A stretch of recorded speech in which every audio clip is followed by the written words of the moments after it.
当時高校1年だった俺は、海辺の我が家から友人宅へ向かうべく歩いていました。時刻は午後9時を回っていたでしょうか。住宅地とはいえ街灯もまばらで、薄暗い海岸近くの生活道路に、俺以外の人影は全くありませんでした。と、後ろから足音が聞こえてきました。何気なく振り返ってみると、10メートルほど後方に男がいます。一見して、それほど若くないことだけはわかりました。足音が速くなり、その男がどんどん近づいてきました。追い越すんだなと思っていると、その足音は1メートルほど後方で歩を緩め、俺にぴったりと追従する形になりました。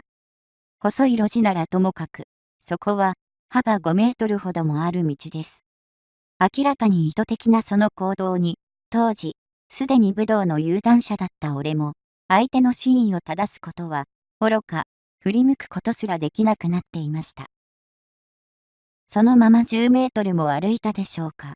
後ろの男が、再び早足になると、息がかかるほどに密着してきました。この後のことを書くと、予定調は臭くなるので気が引けるのですが、事実なので書きます。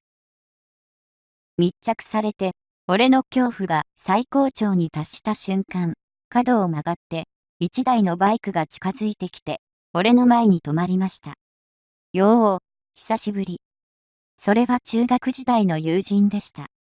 その時初めて、目前の異様な状況に気づいたその友人が、誰？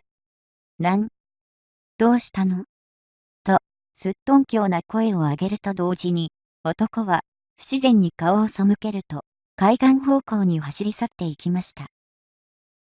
横田さんが連れ去られたとされる場所から数キロ地点の海岸線で、彼女が失踪してから数ヶ月後に体験した実話です。